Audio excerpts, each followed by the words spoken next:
Story time. Story time. Welcome into story time. Story time. Yeah. Enjoy. Hey guys, welcome back to the channel. It's been a long time, I know, and my goal is to finish this series by the end of this year, and we're almost there. We're almost there. I think I have like 3 more episodes to finish the series. But yeah, I'm gonna try to knock this out for you guys. And now we're in episode 7. And this episode, I think I want to title it Following the Clouds. 2019 Following the Clouds. So here's what I mean. 2019 was literally like a wilderness season for me. Like think of the Israel light, they've done cross the Jordan River. Let's say that was me for film school or whatever.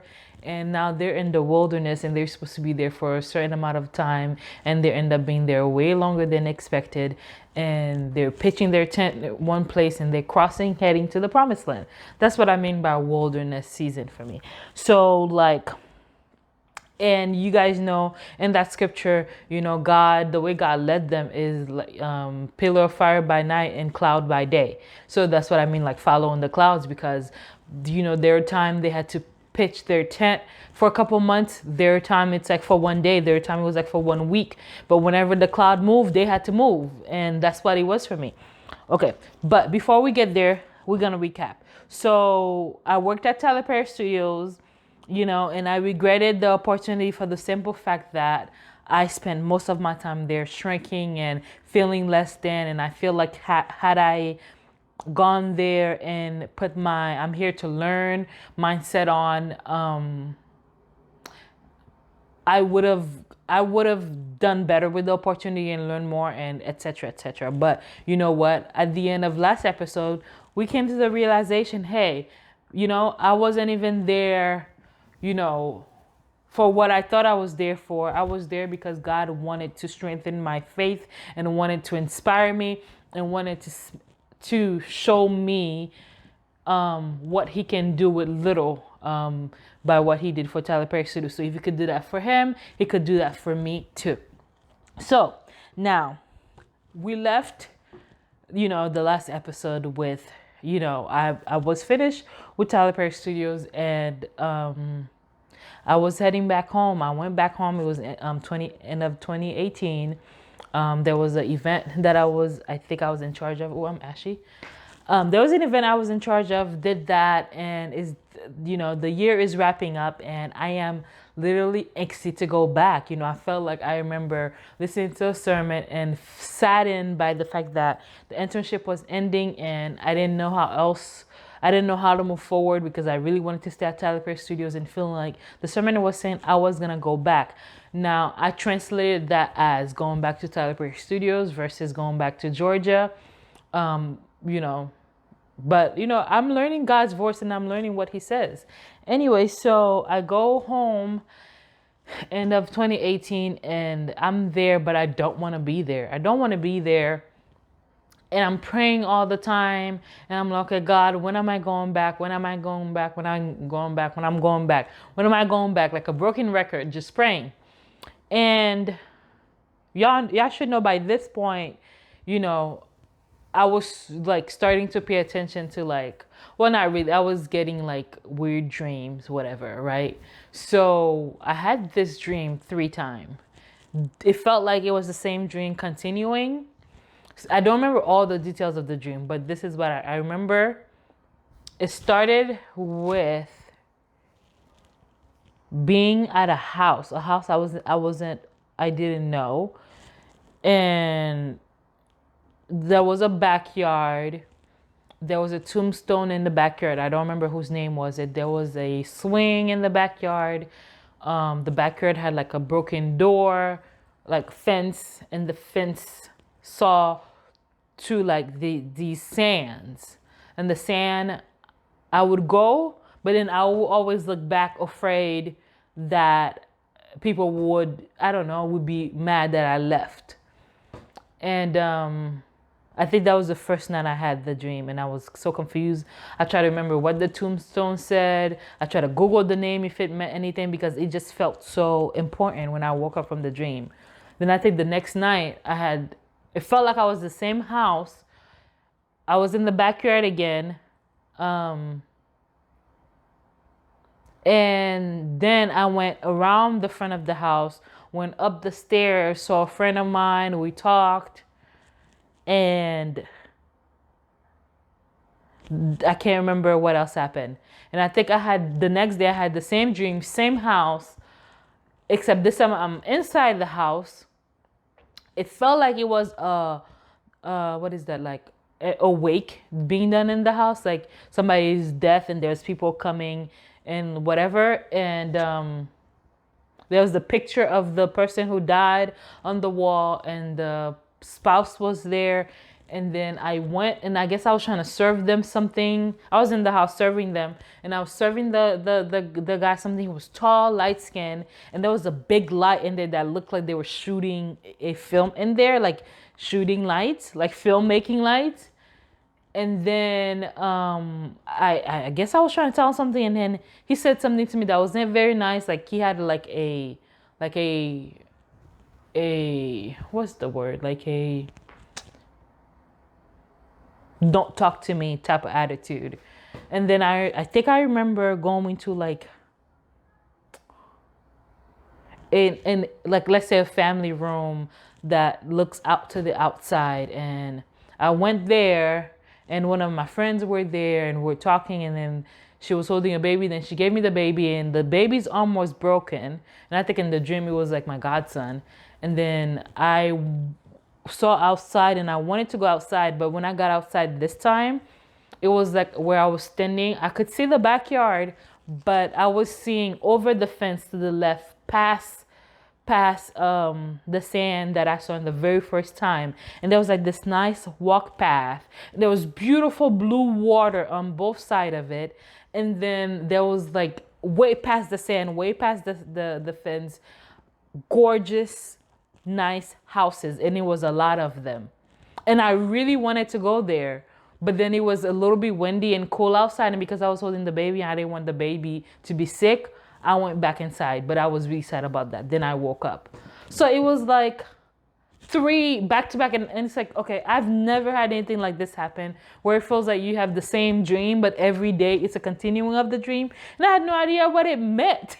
I had no idea what it meant, but that was the dream. And that bothered me.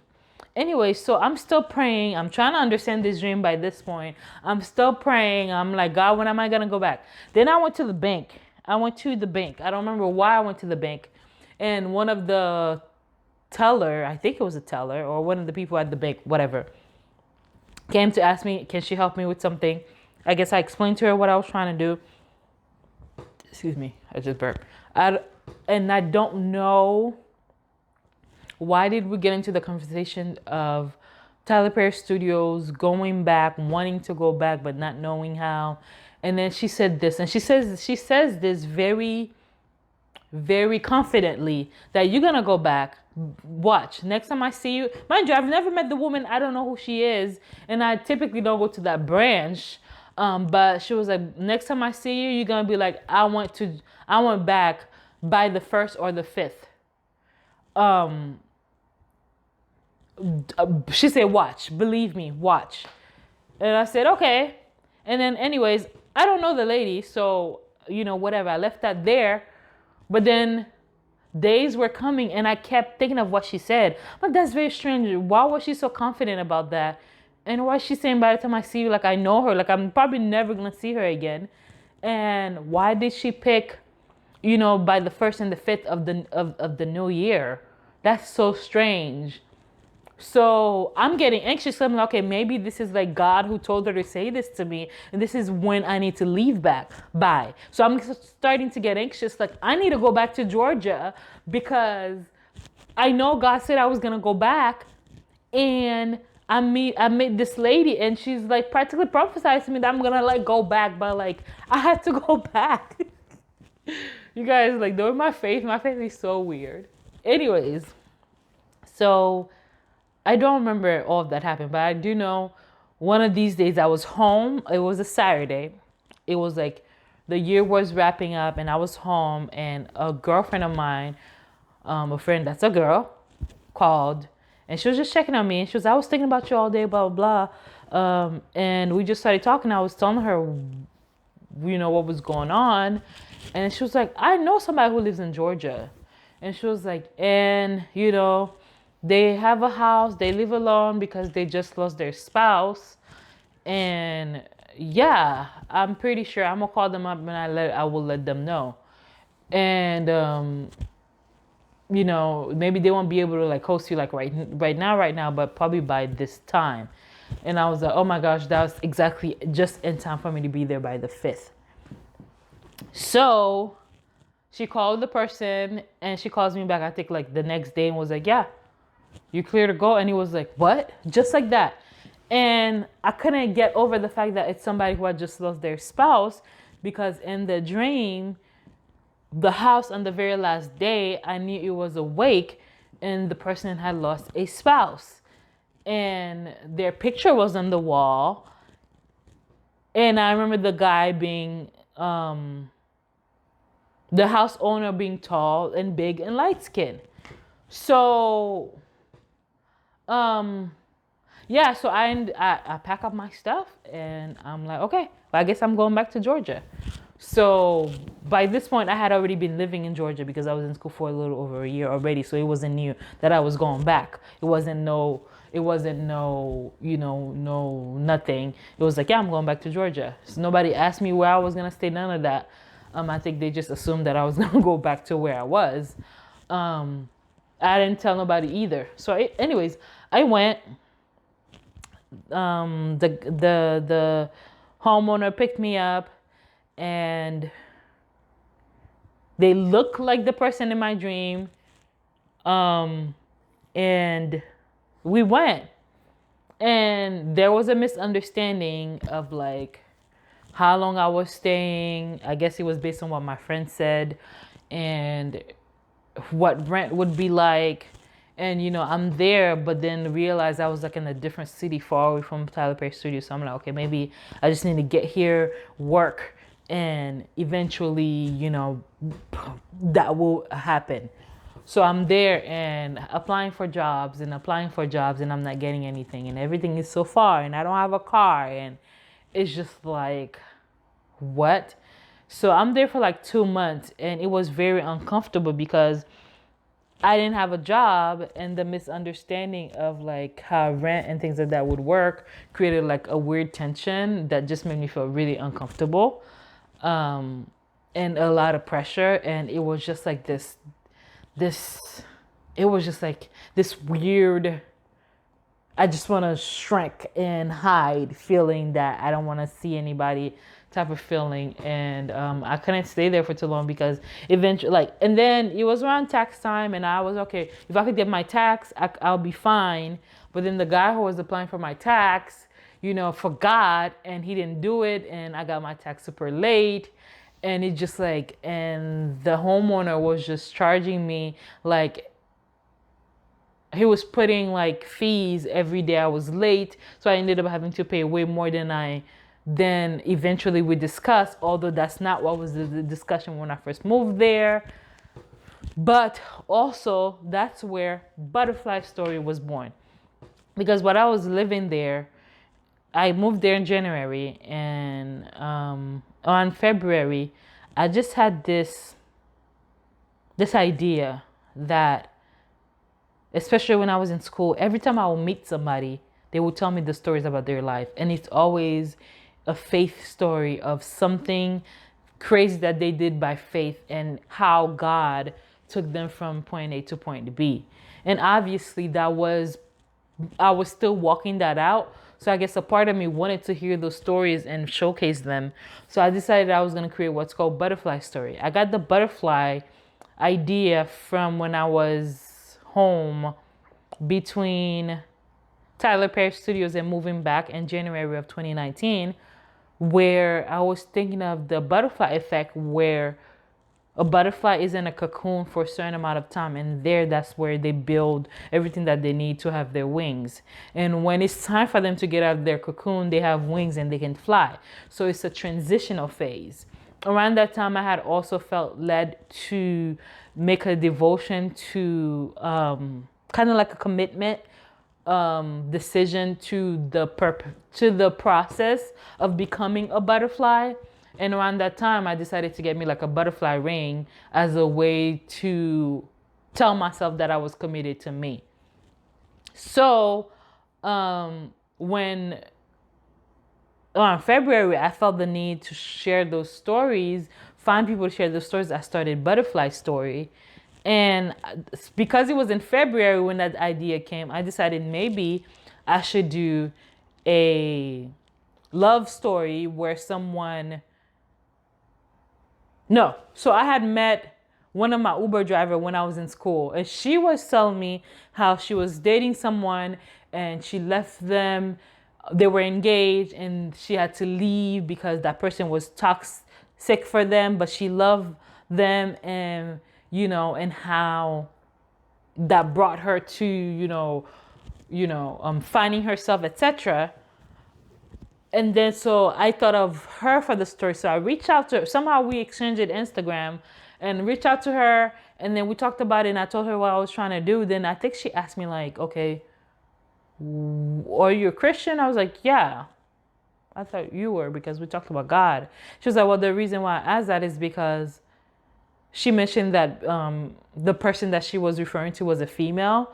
So it was same-sex marriage. And if this is not something I stand on or I agree with, this story may not be the right story for your platform, which I'm happy for that we exchanged, because it wouldn't have been the right story for my platform, because that wasn't the take I was trying to bring to my platform, because I'm heterosexual.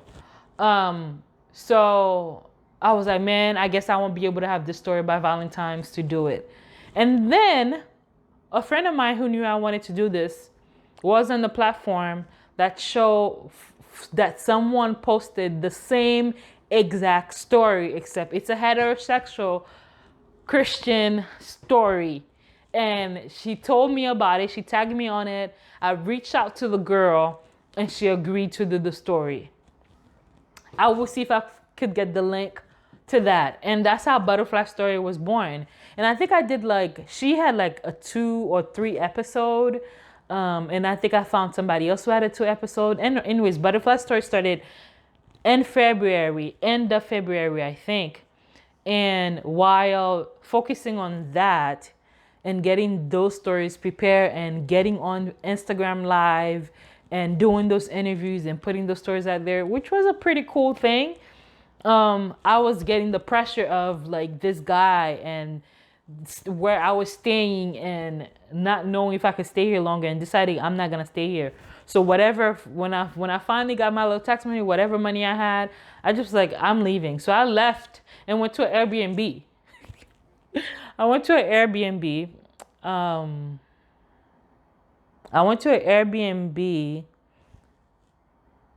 And the lady was nice. I was supposed to just get it was a room that has different room. It was a house that had different rooms, and it wouldn't look like the type of house I would have picked for myself, but it was cheap and it was available, and I couldn't stay any longer at this house another month. So, what happened? A lot happened, but I can't give you guys every detail because this will take forever. Stayed there for a while. The lady was nice. She ended up giving me a slightly bigger room for the same price since I was a girl. The house had other rooms that she was renting that had mail in it, and that was interesting because it's they smoke a lot. There was always loud music, essence all the time. People walking in and out of the house. I don't even know if my door locked. But eventually it was okay, well, then I learned the area, and it's okay, well, if this is where I have to crash for a long period of time and get a job until maybe I could find a better, I don't know what my plan was. I just knew that I felt like I was supposed to go back to Georgia and I couldn't stay in this person's house anymore, and I need to move forward because it's either that or I go back home. So I was there, and then for maybe a couple months, maybe like March, April, May, 3 months, I was able to stay there and get help paying for that. But eventually, that source ran dry, and I was using every resources I had and running out of that, and couldn't get any more help, and wasn't getting a job. Like, y'all, like I had, like, I don't understand how I couldn't get a job. Like, it was just crazy. So, guys, I failed to mention a very important part about the Airbnb that I was there for 3 months, which I call the the hut house. I even thought about writing a script about it, that experience. But the important part that I failed to mention, besides the fact that it was like, it doesn't seem like a space that safety would be, because people were walking in and out of the house. I think one of the people living there had a boyfriend who supposedly came in with a gun. They saw on the camera, and I was asleep that night. And that was surprising because at that time, for some reason, there was we're talking about between, I probably went there in March and left end of May. So the heart of spring for me, where, number one, I spent a couple weeks, if not a whole month, of where I wasn't sleeping. Not just interrupted sleep. I'm talking about like days and days and days and days of sleepless night. Like, awake. I'm physically tired. I'm exhausted, but I'm not falling asleep at night. And I'll try to sleep in the morning. So that was like crazy. And there was a good amount of time where it was still kind of cold, coming from, winter ending in the beginning part and stuff like that, and the heater wouldn't be on. And then that sleepless night led me to a amount of time of needing to ask God and praying as to what is happening. But also, it was around a time where I was looking for a job and I wasn't working. The little money I had was funding me staying there. Whatever resources and fund I had, I was using without even thinking. And I'm pretty sure a good amount of that was my mom's credit card or something like that. So that was also around the time where I learned to stretch my dollars, or dollars that wasn't even mine, and making the best use of it, and learning to fast, because I didn't have enough to like have luxury meals and whatever. Learning to buy things and walking to the store and buying the cheaper things, and trying to survive off of basic, and making it work, and learning to be very resourceful and creative on how resourceful I am. What was weird in that time is that we had, from previous video, that before Tyler Perry Studios, we did the first short film right after school, Generations After. Well, we had submitted that to ICFF, the very same film festival that introduced me to filmmaking. We had submitted that film to ICFF, and around that time we were waiting for the result. I had a dream that my godson got up and was walking. So I told his mom, to which she answered like, please, I don't want to hear this. A week later, she sends me a video of him walking, and she was like, you see what you did? I said, what do you mean what I did? She was like, you made him walk. I'm like, I didn't make him walk. What do you mean? I was like, I didn't ask for this dream, and I wasn't looking for it, but for whatever reason, God thought it was important to show me that. So I remember thinking to myself, like, okay, God, like, seriously, why did you have to show me that? So I was like, okay, maybe this is a sign of paying attention to my dreams, at least this season. So the following dream that I remember that was important is I had a dream that um, ICFF selected our film. Like there was a list, and our name was on the list of the people who was accepted into the film festival and was nominated for an award. I told the girls, and we were expected. And fair enough, we ended up being one of the film that was accepted into the film festival as a student film and was supposed, was nominated for an award. So on that time, while I was in the hut house, you know, not sleeping and not eating well and learning to fast, that was happening, which was super exciting. But it's also where I stopped doing butterfly stories, because not only was I at a weird space where I had bad lighting and sound was horrible and I wasn't really finding new butterflies stories to tell, but that's the place where I actually learned by force to fast, but also was really picking up my Bible again, journaling like crazy, and praying and praying and praying, because I had nothing better to do because I wasn't sleeping anyways. So I ended up going back home to ICFF, and we did the festival. We did not win, but it was a nice experience to experience, and right back into the hut house. And it's the weirdest thing to me that at a vulnerable time that appears that I'm losing, that, a seemingly, you know, homeless, I guess, if you will, that it still felt like God was still trying to get my attention and was still talking to me. And something cool was still happening. And I remember thinking, like, after we were nominated, it was like, and kept hoping I was going to get a dream that we won, but didn't get any, and we didn't win. So it's funny that how, and then it can be accurate because I can't manipulate the dream to give me what I want and expect that to be the answer, because that's not what happened, right? Also remember that praying over and over, thinking, like, okay, but God, I thought you said I was gonna go back to Tyler Perry Studios, and then trying to understand, okay, did he say Tyler Perry Studios, or did he say Georgia? And it wasn't like he gave me that in a dream. I was listening to a sermon that mentioned that, and I took that as a word. And at the same time, I think it was around that time also, there was like a lot of different film opportunity things that were happening that I was applying for, and I would get hopeful, but nothing happened. I would get hopeful and nothing happened. And I remember it was also around that time I felt like God tricked me into returning to Georgia, and tricked me into this experience, because he used a desire that I have to be back as a way to lead me back here, and I felt tricked.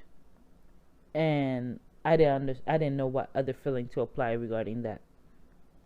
So that was very important to insert in. So yeah. Also, around that time, I think for the first time or second time really, I had ended up going to a concert, Jonathan McCurtain concert where I was volunteering at. Also around that time, it's when I bought the book Crushing, I think, by T.D. Jakes, um, Rob T.D. Jakes, Bishop T.D. Jakes, and I thought it was perfect for the season. And I don't even know if I had even started reading it. Maybe I did, but I definitely did not finish it then. And the next time I really opened up that book will be in like another video, and you'll see how far away that I opened up that book, and how that specific chapter ended up speaking into that specific season. I had to leave that Airbnb and take a risk on my little card, and went to another Airbnb. Then I was only there for a day, then leave that Airbnb, and I had an event, like a film festival that I was supposed to attend that I had to re-sign up for. So I knew somebody like that, the church I used to go to, went to her house so I could do that event. Did that event, and had to figure out where I'm gonna go afterwards. And I overstayed my stay there. I was only supposed to be there for like a weekend. I ended up being there for a week because I didn't know what I was going to do next. And eventually I went, what did I do? I think I went to another Airbnb. I went to one Airbnb where it's like they had a shrine and the guy was like believe in spirits and stuff. And then I had found an SDA church. And then I was trying to see if maybe they know somebody who would have a room who would let me stay in. And they were like, nope. Man, I can't even remember everything in the order that they happened in. But that was like most of half of 2019. So we're like up to maybe end of March, April, May. End of May. Until I think I went to one Airbnb and I literally did the unthinkable. And I think what helped me with that was, and I think part of it was extremely confusing because it's like, okay, I could have sworn I was supposed to go back to Georgia. And it's like I was listening to this sermon by Furtick, can't remember his name, Steven. And he was talking about like he painted the perfect picture of God. Was it even Frederick? I just remember a message about either God being your sparring partner or being in a boxing match where it's like your coach not being in it with you. And you expecting to look at them the way you seeing God in one season and who he was to you in another season may not be the same. Like in one season, he's your cheerleader. In another season, he's your coach. In another season, he's your sparring partner. And a sparring partner really is like when you boxing, I think, is that your coach is the one throwing the punches.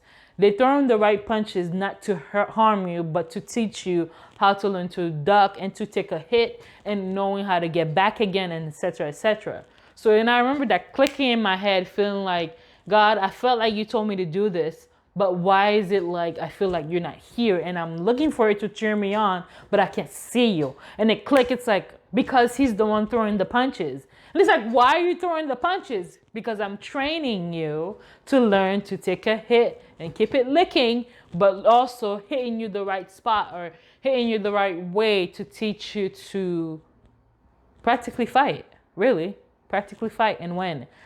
And I think that's where it finally was like, oh, so this whole crazy is purposeful, or you still here with me, but just not the way I thought you would be.